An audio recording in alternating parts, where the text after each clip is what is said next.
All right. Hello, hello, hello. Welcome, everyone. We are glad that you are here at Ask Molly. We are here today with family. We'll be starting shortly. If this is your first time here, please drop us a line. Let us know how you're doing, how you found us, and we'll be right back.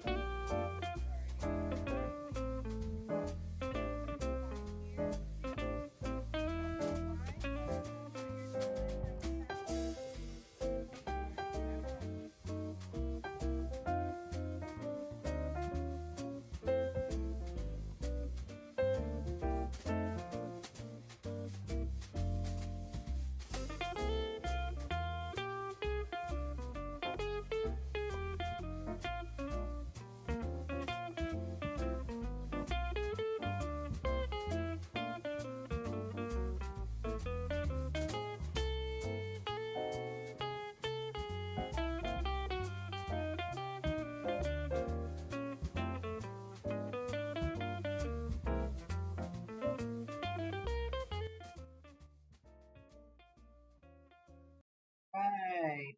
Hello, hello, hello. How's everybody doing today? Hi, everybody. What's up? What's up? What we got going on? Hope everybody's doing well, doing well.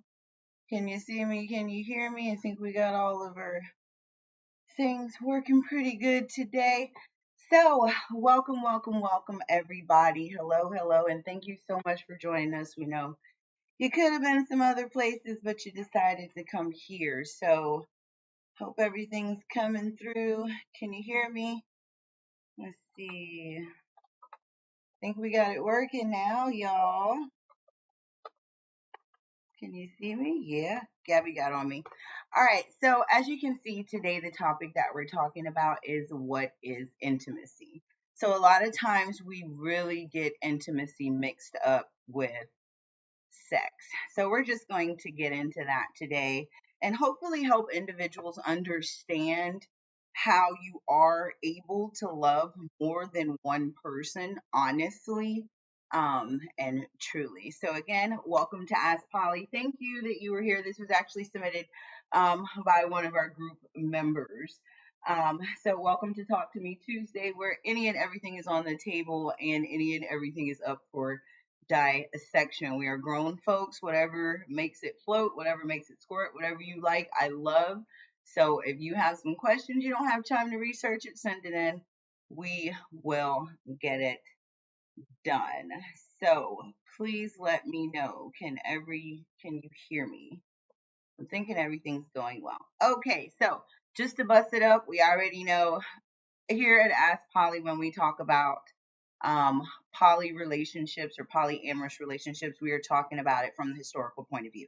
So, we got to get all the red tape out the way, it's the lawyer and me on little papers and stuff like that to make sure because people actually just really think that poly is like this whole orgy kind of thing where if that's the way you want it, like I said, whatever makes it for you works for me. It's just that's not how we are talking about it here. So when we talk about it, we're talking about from the historical and cultural point of view, where, as you can see, my culture, it is for the protection of women, children, and property.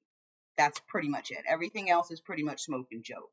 Everything else is pretty much human injection into it, and the base level of it is sex. So it was never intended for same sex couples, not in a romantic, physical, sexual type of way. It was meant for same sex couples for intimacy, and we'll talk about the different types of intimacy. Pretty much anything else other than that, we call modern type of poly, which is cool. It is what it is, whatever makes it float. So if you missed us last week what we talked about was polyandry. So one woman, multiple men. I think I need to. I just had something to eat. Let me make sure. Okay. Anyway, so one woman, multiple men. So this is something that we talked about that actually was more common than most people think. Nowadays, it's just all the way out there. It's pretty much pay to play. is what I'm getting from the inbox and everything else. Woo! Listen, it is what it is. Like I said, if you like it, I love it. There were about 2 dozen or so um, major cities, or I'm sorry, major countries, cultures that actually recognized polyandry as a way of life. It was just like polygamy, where a man would have 2 women or multiple women. And I recently got a question in saying, if your husband was to decide to marry another wife and another wife and another wife, what would you do? That's something we would have to get into later on. But if we're looking at it as a religious thing, which we're not, but there are certain cultures and religions that limit the amount of wives. And in that sense, everyone has to be able to pay for whatever women they have. Now, that doesn't mean that it's a pay to play. It means that you have to have the means to be responsible for this woman and any, children that may come out of it, as long as she um, continues to be an asset. Just like in the Bible, a lot of people talk about, oh, one man, one woman, but then it also states if you take another one, don't reduce from this one, but they want to skip over the part if you're not pleased with her and you decide to return her, you still must take care of her. We'll get into that later. Okay, so we saw that, like, you can see it's pretty much found all over the place. It's not really just one place like a lot of people like to say. It is literally all over the place. You have it up, you have it down, you have it middle, you have it side. So even with this, the men were still in charge, okay? Um, so most of the time it was brothers or close family members, and they would do it or marry the same woman because of property. Like, hey, we can farm this, we can do this, she has the money, we have, the willpower or the manpower. So that's a lot of times how that took place, and a lot of times not until the Blanche Malady, which I like to call the Ite invasion. um, Women were able to be the leaders and the kings and everything like that. So when land was passed over, they had the same rights and everything as anyone else of means would have. So that's kind of what we went over last week. Last week we really touched on what Devil's Claw, Devil's Trap, Cowrie Shells, different things like that. You could take a look at that to see what we were looking at there. But so what we kind of want to look at today is, what is intimacy? So a lot of people say, I don't understand how you can do this. How can you have more than one person and be okay with it? Or how do you feel that this is okay if, one person stays the night one night and this person stays the night now, or we all stay, but you're not sexually, physically, intimately involved with this other person. So in order to understand that, we really have to understand intimacy. So with intimacy, it is a total difference. Intimacy and sexual connection or physical intimacy, romance, like the old people say, it's time for romance. I mean, there's a difference. They say romance, they talking about getting love, making sheets. Like my grandmother said, a lot of things happen in the dark. So we really need to kind of look at that. Now, I found something pretty interesting that really talks about how men really don't get the intimacy unless they're getting sex. So I found that interesting, and I want to know what y'all think about this. So it's one of my friends. He has a very good outlook on things. So take a look. It's about 2 minutes, so let me know what you think. I really feel like we don't speak about this enough is people don't realize how often men are experiencing a lack of intimacy. And the only place that they can experience that intimacy is through sex. We've created a society where men are so afraid to be vulnerable with each other, to be, sensitive with each other, to care for each other, to love each other. Even saying that as a guy, you always have to change and be like, you can't just say, I love you. You have to be like, I love you, dog. You know what I mean? You got to throw it, like you can't just say it. And it's interesting because that is where I do feel women have done a much better job of being there intimately for each other. Not sexually, but intimately. And I think we take for granted how much in society men who say sex is the thing they're not getting are actually struggling with a lack of companionship, of intimacy, of being in a space with a person where they're sharing, everything from serotonin to endorphins to what humans need to feel, and I hope we can change that conversation just a little bit more. I hope we get to the place where guys go, oh, I actually didn't need the sex. I needed to be held. And I live in a society where it's hard to be held unless I'm having sex. Because as guys, you can't just go to a guy and be like, just hold me. True. And I hope the conversation goes there, not just from, well, right to sex. It's like, no, sometimes you just want to be held. There are many sex workers who've talked about this, where they'll talk about how many men will pay them and then say, hey, can we just talk? Can we just sit on the bed and talk? And can you just hold me? Can you just... And I think if we have a little more of those conversations, a few more honest conversations, a few more vulnerable conversations, we may get to a place where it's not just about sex or no sex. It's people actually saying, oh yeah, we are full human beings who require a full spectrum of affection and affections towards us. And in the same way, for many years, great therapists have been saying that women have to be allowed to express that they want and enjoy sex. I think we also have to encourage men in society to go, hey, I want to express and enjoy intimacy despite or apart from sex. And yeah, maybe we can make it happen. What do you think? Yeah, Ben?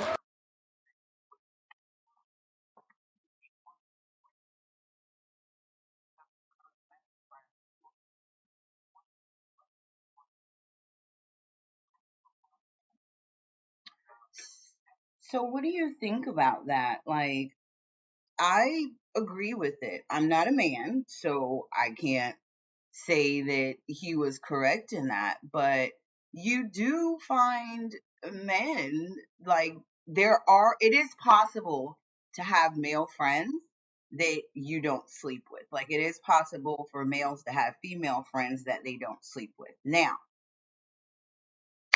with that being said, okay, does that mean that the want or the feeling may not come about from one or the other? More than not, it comes from the male side, but that doesn't mean that during a time that men are or women are vulnerable when, they may be going through something, or like I say, you gotta go home when you drink it before you think it a little too nice. Like, let's just be grown. You know what I'm saying? It's about knowing what you want in life and what you are comfortable with and what you have made a commitment to. So it is possible to have friends of the opposite sex without having that physical intimacy. So since we're on that right now, let's look at some of the different types. Now, I found this one recently. I had one, so I just have to let y'all know. I don't know if y'all used to know. Some people do, some people don't. I used to be on the radio.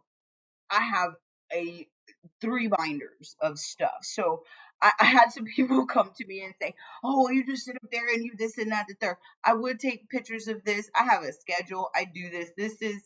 I'm a nerd. Okay, so this is fun to me, and I enjoy giving people information. Like, not everybody is mad about this, and I'm happy about it, so I'm gonna keep doing it. But the one that I used to really look at and go by really had about 4 or 5. It was the emotional, it was the physical, the spiritual, and the intellectual. And then I kind of threw in what I like to call experimental, or more like learning, because you do have a certain connection, an intimate connection with people that you learn things with, especially if this is the first time or if you're in the military. There is a special connection with people that go through the same thing that you go through. You know what I'm saying?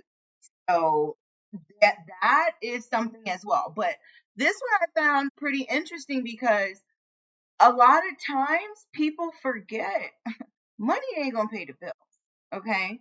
And it's not all about money, but if money is missing, the emotional part is missing, the spiritual part is missing, the social part is missing, because the only thing y'all do is, work, argue, and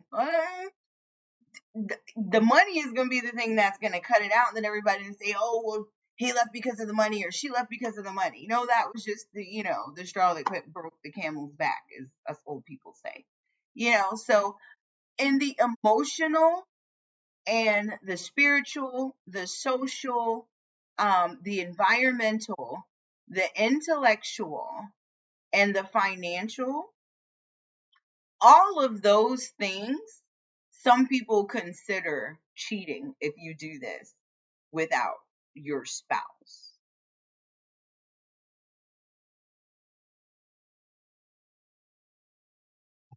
Yeah, y'all heard? I'm just making sure. Cause that's a lot. I mean, do y'all see all that?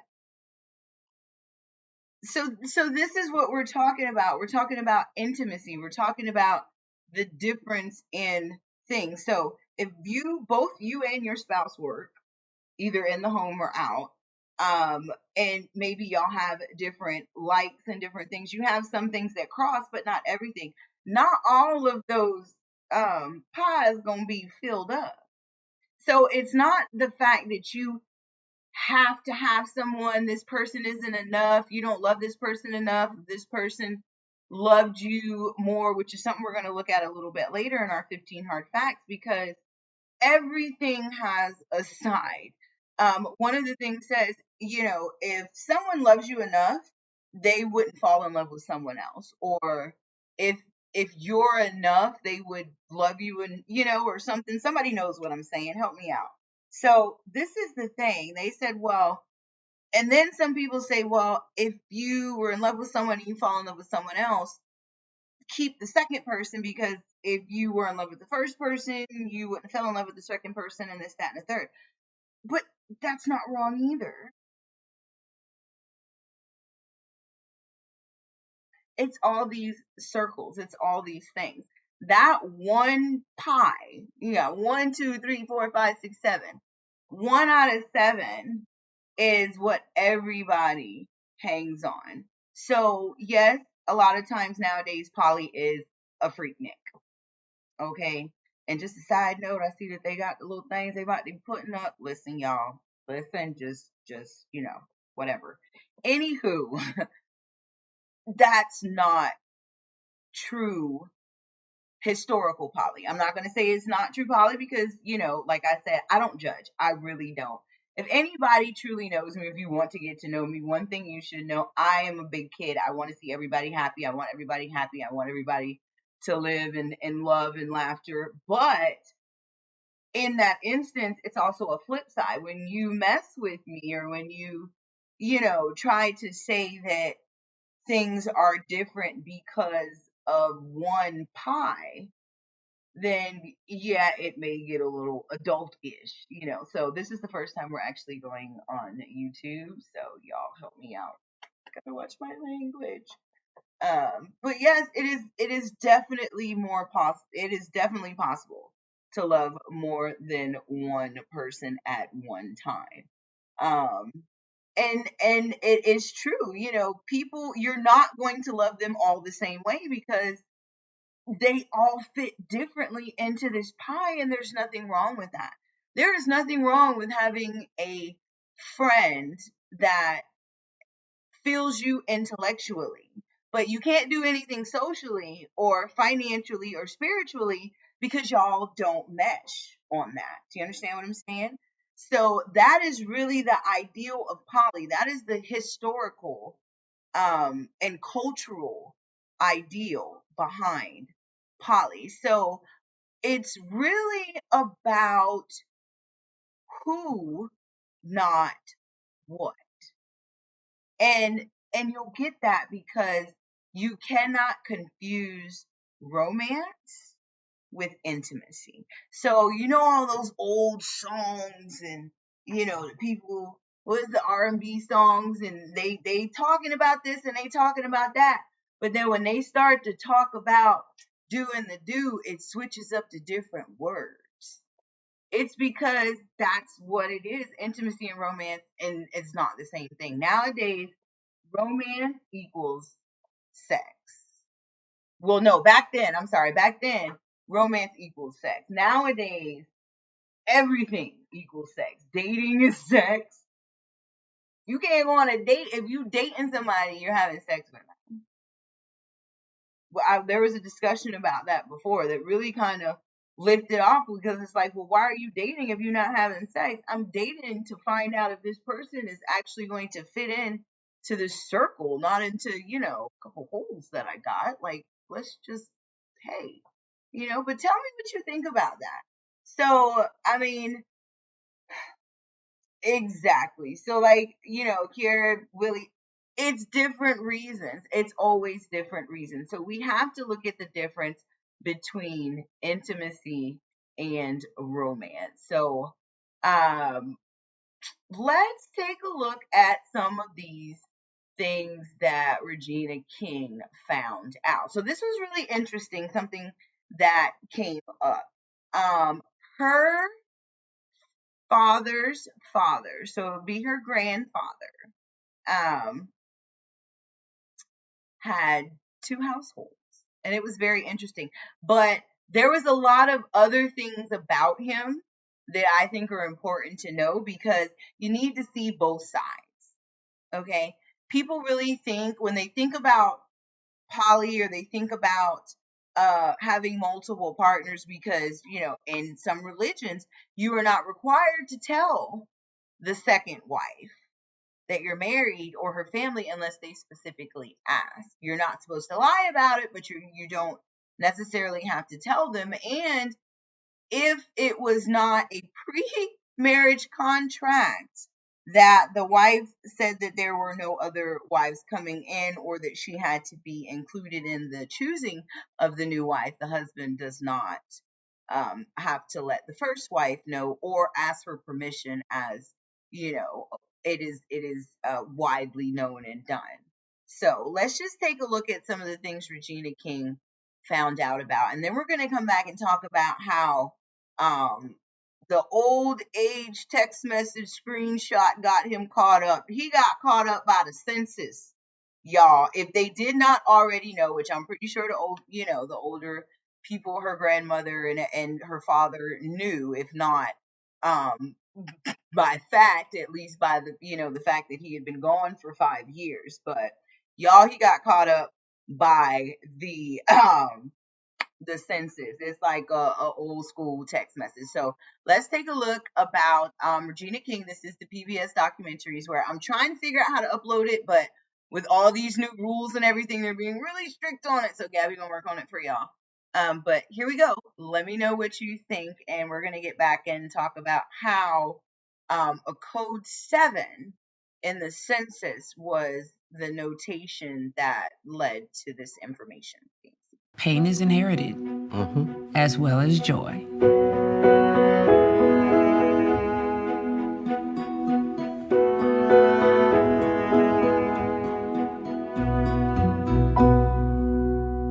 Actor-director Regina King came to me, wondering about the experiences of her enslaved ancestors. We were able to find her third great-grandfather, Bob Kane, listed by name in the last will and testament of a white planter named Elisha Kane. For Regina, it was a bittersweet moment, because as the will made clear, her ancestor, a 6-year-old boy, was being treated like a piece of property, passed from one member of his owner's family to another, with absolutely no regard for his well-being. It makes me angry because, did he know his mother?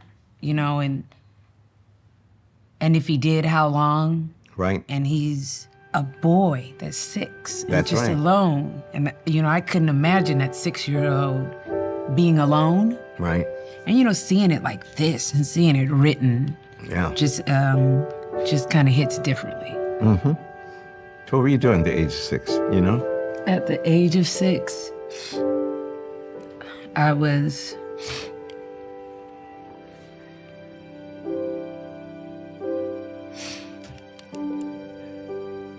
safe. I was safe. There is a final beat to this story, a far happier one.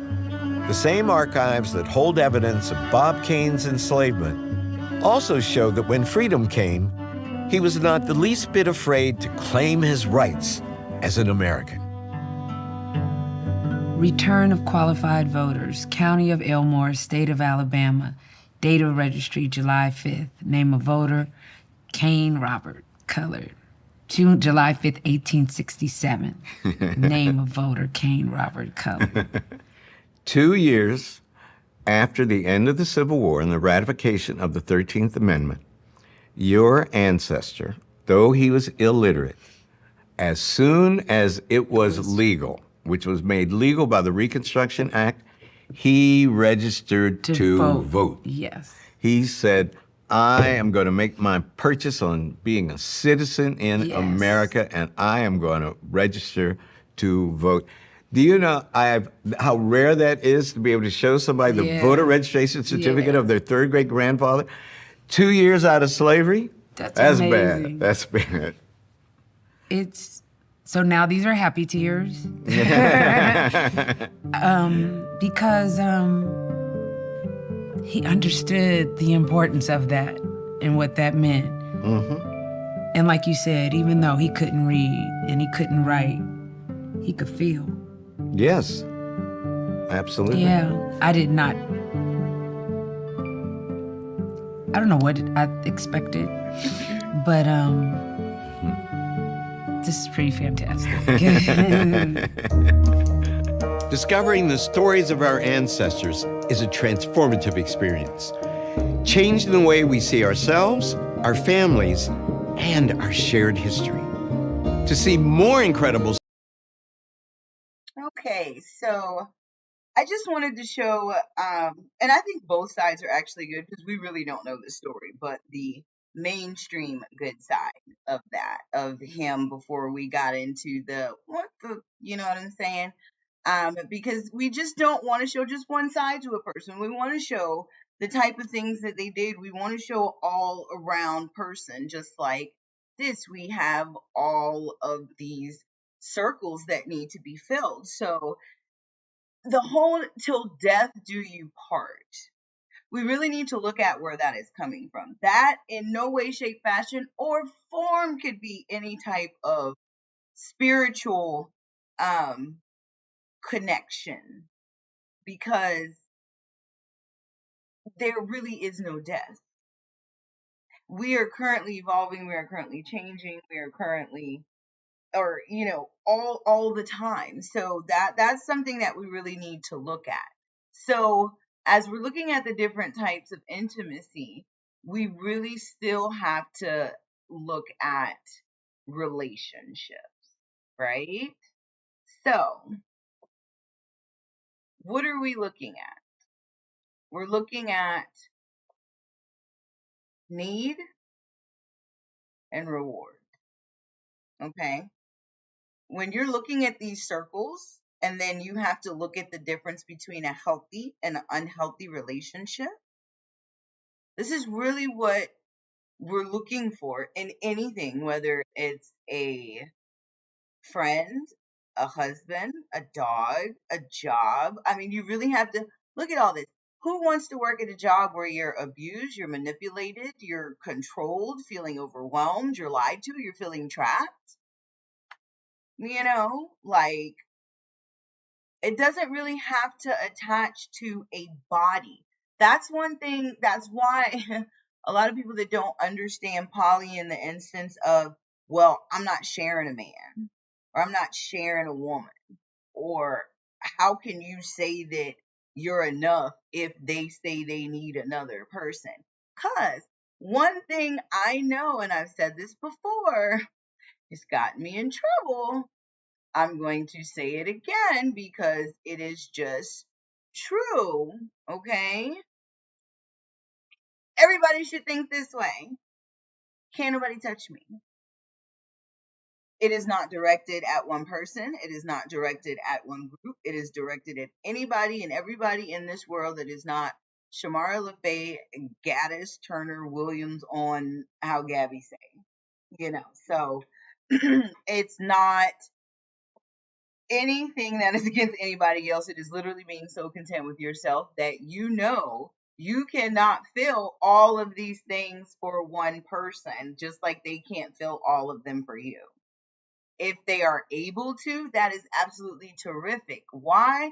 Because I'm gonna need y'all to write a book. I'm gonna need y'all to go ahead and get, with whoever it is that do the shows, and Steve Harvey and Dr. Phil and all these other people, and put all the marriage counselors out of business, and put all the divorce lawyers out of business, and all the family courts and everybody. I need y'all to knock all that out. Why? Because you have figured out the spiritual nexus, key, whatever you want to call it. So that is really the ideal of poly. Okay. Ideal of poly is making sure that you are completely content within yourself and within life, and you understand that you don't control anybody, you don't own anybody, and you can't possess anyone. Okay. It is also knowing that because someone is intimately connected with somebody else, whether it's physical or not, does not negate, discount, or knock out the fact of how much they are connected to you, because we are not really physical beings. So if you are able to accept someone that was married before, had kids before, and this, that, and the third, or someone that has cheated on you and you took them back because they made a mistake, or they this, that, and the third, they made the mistake of maybe letting you find out. The whole once a cheater, always a cheater. I don't know. It is what it is. I don't judge people. So that's really kind of the idea of that. We're gonna take a skip over to our gods of the week. So, let me know what you think about what they were saying, about the men, and how men really, like he was saying, some of the sex workers, were saying that they get paid just to talk, which is, I believe it. You know what I'm saying? I really do believe it. So we had another video, but it's not uploading, and so we're just going to go ahead and skip right past it, because we're doing pretty good this go around, and we're not even going to worry about it. So when we're looking at the code 7, for Regina King's grandfather, it was found that he had another family in Chicago. And I'm going to keep trying to upload it while we're talking. So if I lose my train of thought, that's what I'm doing. It is on the same episode. Okay. He had another family in Chicago. His father and his grandmother lived in Tennessee with their parents, with her parents. And in the census, it has her as married, but then it has it slashed out with the code 7. So they tried to figure out what the code 7 is. And the code 7 in the census says that this individual is married, but the spouse is not in the home. So they're legally married, the spouse is not deceased, but the spouse is not in the home. So they were able to go through a lot of the reports. All of this is public knowledge. Like a lot of it is online now, but you still have to go to, some libraries and things like that, or whatever they call them, to get the information. But they found out that he was married to another young lady in Chicago, which was about 500 miles away, and had been so for 5 years. Regina said that she never knew any of this because she knew her grandfather. She said her grandfather gave her away at her wedding. That she never knew that her grandfather was not in her father's life when he was young, and he never talked about it. So that's something that we need to look at. So was this man wrong? We don't know, exactly what he went through. We don't know the circumstances behind it, but we do know on paper that this man had 2 households, or was married to 2 women. The mother was living with the parents, which in those days, 1930 something, would not be uncommon for a widow or someone who was married with children and no longer together. Whether he was sending money back and doing this and that or whatever, or going back and forth, we don't know because, like she said, she never knew. So that's something that we can look at. So, if we start digging in some of our grandparents' past, we might see some things that we didn't know about. All right, so that is something that needs to be talked about, because what if Regina went to Chicago and had some siblings that she didn't know about and, ended up meeting somebody that she thought was fine, or as we talked about a couple episodes ago, her DNA was like, yo, looks like we can make some pretty good surviving, fetuses out here. That one is sexy. Word sex, sexy. Yeah, but that is where people get in trouble. So we are going to switch it up, and we got our gods to talk about. We got a really good one this week.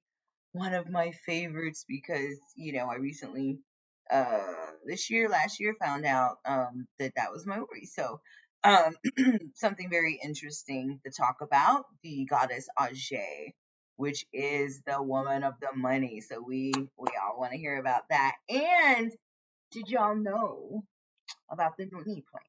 No, it's not like Noonie Nookie Nookie, but like the Noonie Noonie plant. Don't go nowhere. I really feel like we don't speak about this enough is people don't realize. Psychology says people choose a person over you, and when they have no one else, they try to come running back to you. Be careful from them. If you don't share problems with anyone, you are mentally strong. You can express those feelings in chat, which you cannot express by talking. Change in people behavior depends on how you treat them. Before sex, you help each other to get naked, and after sex, you only dress yourself. Moral of the story: in life, no one helps you when you are fucked. If you love two people at the same time, choose the second, because if you really loved the first one, you wouldn't have fallen for the second. Truth is like a surgery, it hurts but cured. Lie is like a painkiller, it gives instant relief but has side effects forever. Always remember, people change, people hurts, friends leave, things go wrong, but remember that life goes on. Discipline is sacrificing the life you want to live right now for the life you want to live later. Don't waste your life in trying to impress anyone. Just try to improve yourself. It will help your lifetime. When you start taking care of yourself, you start feeling better, you start looking better, and you even start to attack better. It all starts with you. The day your work becomes more important than your mood, no one can stop you from being successful. When your mind is weak, situation is a problem. When your mind is balanced, situation is challenge. But when your mind is strong, situation becomes an opportunity. If you truly want to change your lifestyle, you first must be willing to change your mood. The only psychological response in a human body that cannot be voluntarily stopped once it has started, apart from orgasm in a snitch. All right. So, yeah, those are pretty interesting. Listen, we saw the one in there that I was talking about, and then yeah, like you said, number 5 is a trip. The last one I like too. It's like the only thing that you can't stop your body really from doing at the point is sneezing. So let me know what you think about those. A lot of those are some hard facts that if we really just accept and learn how to use instead of letting it be something that is used against us, you know, um, it will really help you. Like, there's nothing wrong with criticism. If you cannot accept criticism in this world, you will never grow. Now, I'm not saying let nobody talk mess to you. I did it. First time on YouTube, y'all. Yeah, they will shut you down. Okay, so I'm not talking about anybody talking mess to you. I'm not talking about, somebody verbally abusing you in a relationship or making you feel like you have to have them by, using your words and trying to psychologically use things against you. That's not what I'm talking about. I'm talking about someone that is telling you in true love and affection that you up, okay? So that is what we're talking about. All right, let's look at my woman here. Okay, so Ajay is the goddess of wealth. She is also the one that helps hold on to it. So this is someone that you definitely want to be your friend. So like I was saying, I recently found out last year that this is actually someone that I am very close with. And this was brought to me by somebody, or, came about knowing by somebody that, I'm close with. So she is of the deep waters. Okay. You heard of the story of the flood? This is our story of the flood. So she ruled it. Nobody asked her permission. She didn't like what was going on. She drowned it. But just as fierce as she is, on one side, she is on the other. So she is known for like the cowrie shells, which we talked about last week, which was and still is a symbol of money, wealth, and beauty. Like it is about currency. It is like the ebb and flow. It's like to keep it going.